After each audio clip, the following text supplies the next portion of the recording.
Au nom du Père, du Fils et du Saint-Esprit, un seul Dieu, Amen. Que sa bénédiction repose sur nous maintenant et pour toujours. Amen.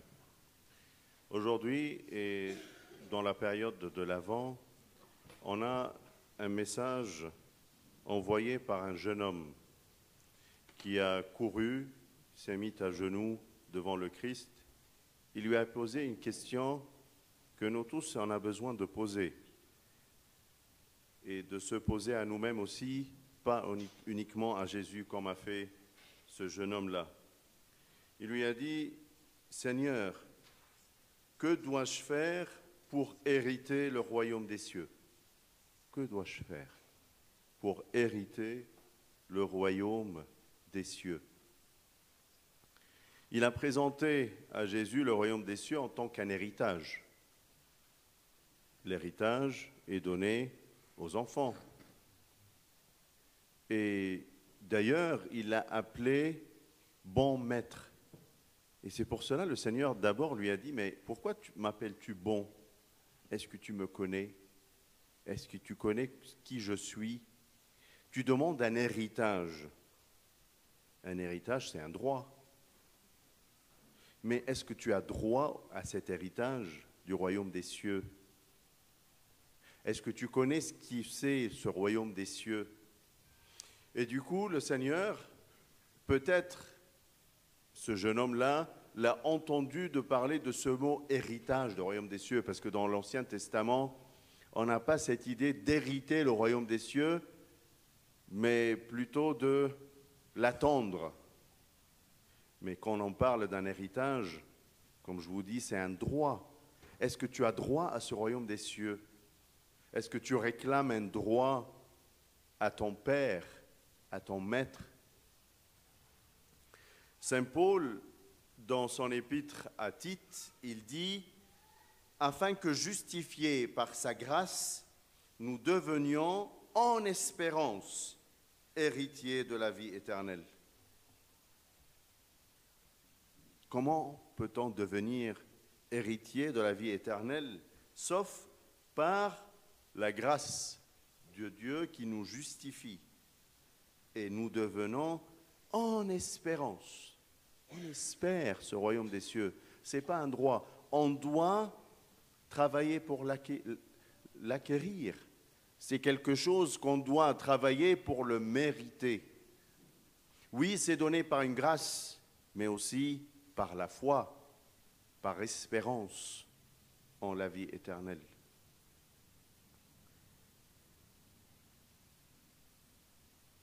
C'est pour cela que d'abord, le Seigneur a commencé à lui rappeler les commandements de Moïse. Et d'ailleurs, il n'a cité que 6 commandements. Les 6 derniers qui parlent de la relation avec ton voisin. Dans les 10 commandements, il y en a les 4 premiers qui parlent de ton amour vers ton Dieu et ta relation avec Dieu. Et ensuite, 6 derniers qui montrent ta relation avec ton voisin. Ne tue pas, ne commets pas d'adultère, ne commets pas de vol, ne fais pas de faux témoignages, ne fais de tort à personne, honore ton père et ta mère. Ce sont les commandements vis-à-vis de tes proches, de ta vie avec ton voisin. Il lui rappelle cela, il lui a dit, mais tout cela, je l'ai appris. Ensuite, il lui dit, donc, il te manque une seule chose. Va et vends tout ce que tu as et viens, suis-moi. Il faut sacrifier pour me suivre. Il faut faire un effort pour suivre le Seigneur. Malheureusement, cet homme est parti triste parce qu'il ne voulait pas sacrifier. Il ne voulait pas donner. Il voulait garder tout. Et en même temps, hériter le royaume des cieux. Il a pensé que c'est un héritage comme l'héritage de nos jours. C'est pour cela qu'on trouve dans Matthieu 8 un rappel de tous les paraboles que le Seigneur a données pour nous expliquer c'est quoi le royaume des cieux. Il a répété plusieurs fois dans ce chapitre, le royaume des cieux est semblable à. Le royaume des cieux est semblable à. Il est semblable à quoi? On peut se poser cette question nous-mêmes. Chacun, peut-être, il a une idée du royaume des cieux dans sa tête, dans son imagination. On doit avoir une idée de ce royaume des cieux dans nos têtes pour nous motiver.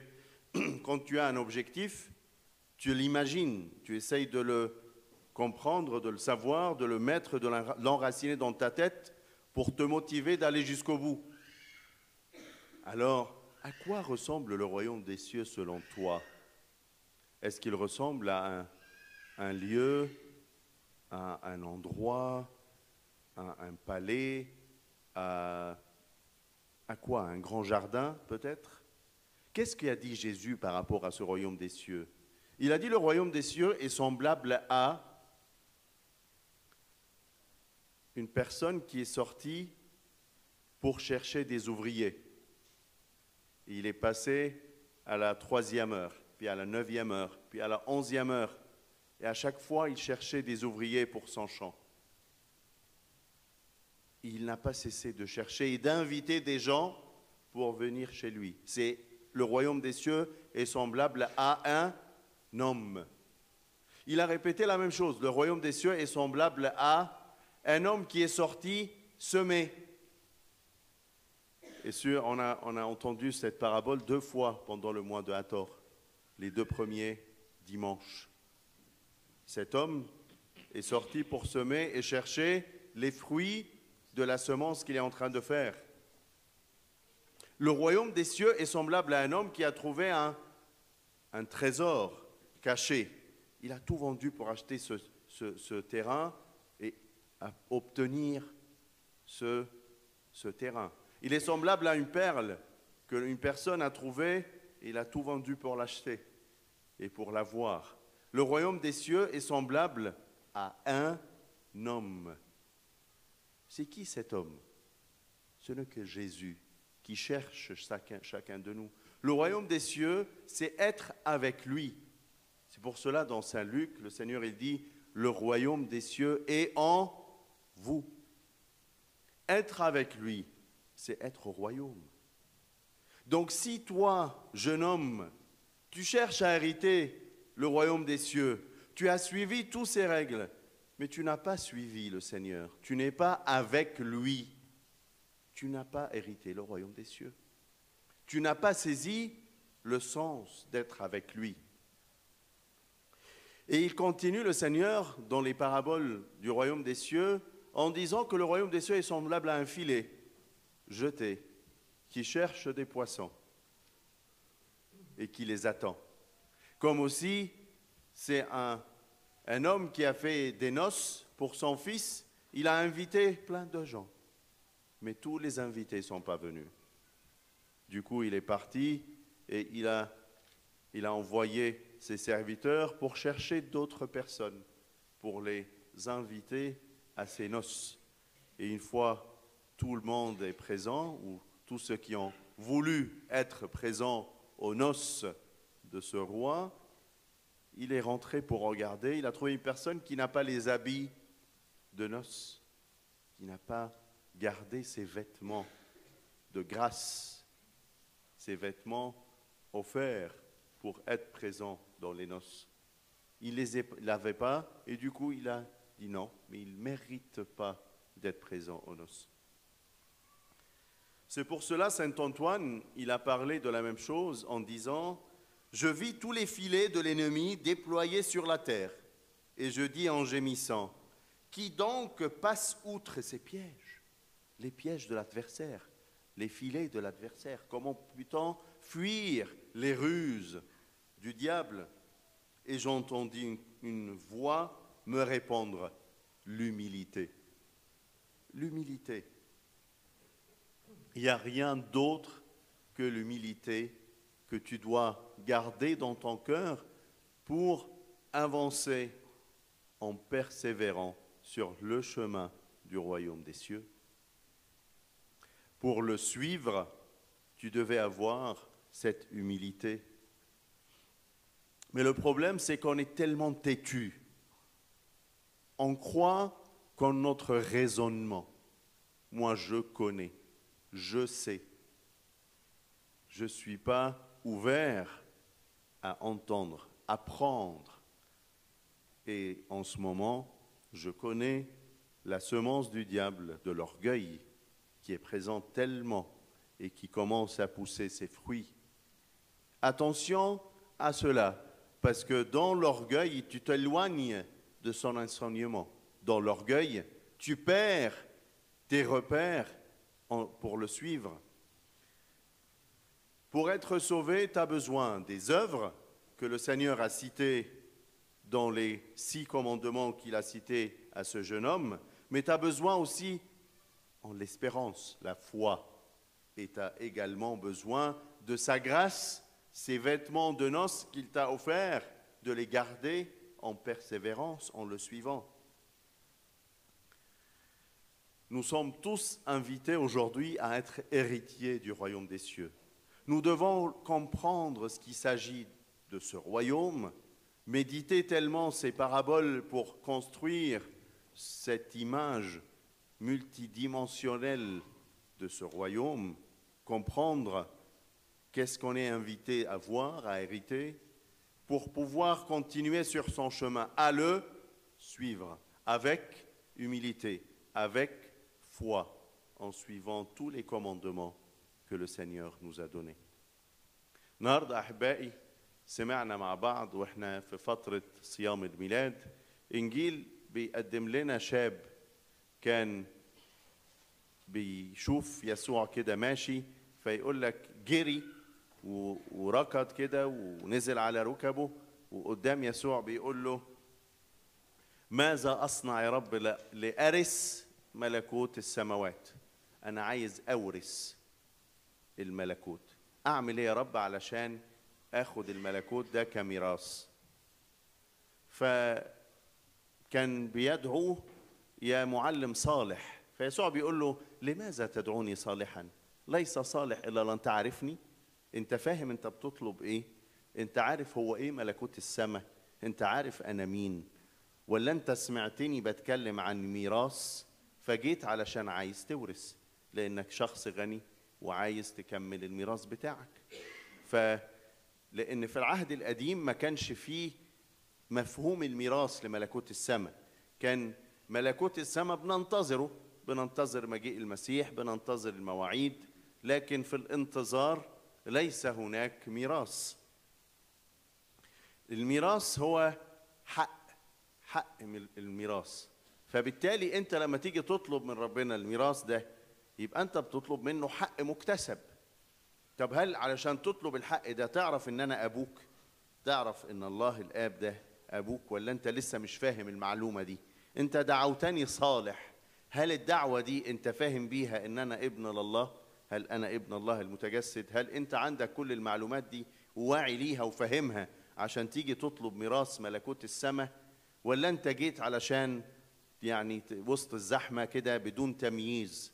هو ده اللي بيفرق مع ربنا فعلا. هل انت بتتبعه بتمييز وبوعي وبإدراك، ولا انت بتتبعه ماشي في وسط الزحمة وخلاص؟ مجموعة جت الكنيسة علشان تعمل اي حاجة، تتفرج على اي موضوع، تشوف اي نشاط موجود فيها، ولا جاي عايز فعلا يكون ليك شركة معاه؟ تفرق جدا، تفرق جدا. هل انت بتروح لربنا بتمييز ولا بتروح له كده وخلاص؟ معلمنا بولس الرسول في رسالته لتيتوس بيقول له حتى إذا تبررنا بالنعمة نصير ورثة حسب رجاء الحياة الأبدية. يبقى لازم نتبرر بالنعمة. يبقى أنا لازم أدور على النعمة دي.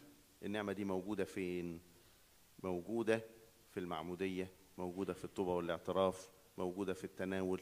النعمة موجودة في الأسرار دي اللي بتبررك، هي الأسرار. لو عينك على الأسرار دي هتعرف تتبرر بالنعمة. فلما تتبرر بالنعمة دي تصير إيه؟ وريث. هو ده اللي بيدي لك حق الإيه؟ البنوة لله. حسب إيه؟ رجاء الحياة الأبدية. والرجاء هو إيه؟ هو الإيمان. الإيمان هو الثقة بما يرجى والإيقان بأمور لا ترى. فالثقة بما يرجى ده جزء من إيمانك. فإيمانك ده هو اللي بيخليك وريث، وإيمانك ده بيخليك تمارس الأسرار دي فتتبرر بالإيه؟ بالنعمة. هل أنت فاهم الكلام ده؟ وأنت كده بتجري على المسيح وتقول له أنا عايز أكون وريث لملكوت السماء. ولا أنت الكلام ده بعيد عن ذهنك؟ عشان كده رب المجد يسوع لما سمع الشخص ده بيطلب منه أن يكون وريث لملكوت السماء، سمع له أو قال له ال6 وصايا الأخرانيين من ال10 وصايا بتوع موسى. وصايا موسى متقسمين لجزئين، 4 وصايا في الأول خاصين بربنا، و6 وصايا بعد كده خاصين بيك وبعلاقتك باللي حواليك، اللي هم لا تقتل، لا تزني، لا تسرق، لا تشهد بالزور، لا تشتهي مال قريبك، اكرم أباك وأمك. كل دي الوصايا اللي خاصة بإيه؟ بعلاقتي بالمجتمع وبالناس اللي أنا حواليه. فذكر له الوصايا دي، قال له أنا عرفتها منذ حداثتي، أنا من وأنا صغير ذاكرت كل ده، أنا حضرت كل الحصص وعرفت كل الدروس.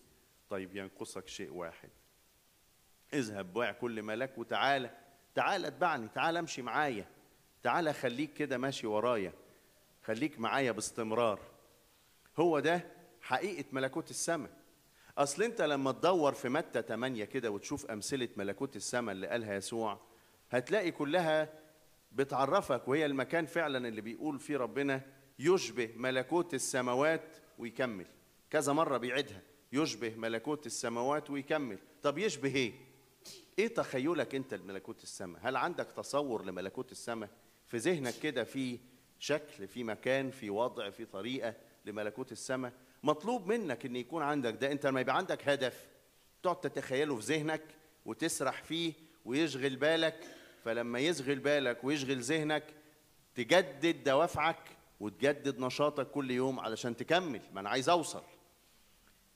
فلما تيجي تبص على الامثله دي وتحاول تكون الصوره من الاجزاء اللي بيقولها يسوع في الامثال، يقول لك يشبه ملكوت السماء ايه يا رب؟ انسان. انسان؟ طب انا فكرته مكان، ده طلع انسان. ملكوت السماء انسان زارع خرج بيزرع، او واحد عمل فرح لابنه ودعا ناس، او واحد صاحب كرم خرج كده الصبح بدري عشان يدعو ايه؟ فعله للكرم بتاعه، فطلع في الساعه 3 والساعه 6 والساعه 9 وقاعد بيدور عليهم وعايز يديهم اجر وعايزهم يشتغلوا وعايزهم يبقوا معاه. انسان بيسعى ان الناس تبقى معاه. ايه ده؟ هو ملكوت السماء يشبه انسان؟ ايوه. مين هو ده غير رب المجد يسوع اللي بيدور عليك كل يوم وبيخبط على بابك؟ عشان كده في انجيل معلمنا لوقا نقرا ان ملكوت الله ايه؟ داخلكم، جواك.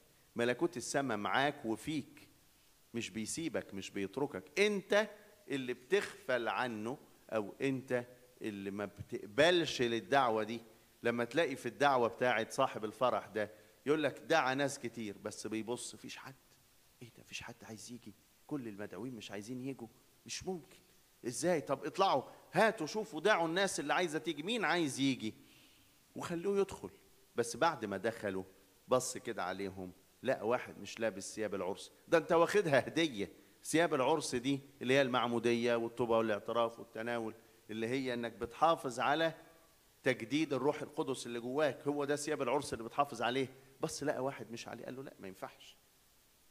انت ما هو برضك المكان نفسه ان كل الناس تيجي، بس في نفس الوقت بيفحص، عايز يشوف مين مستعد ومين مش مستعد.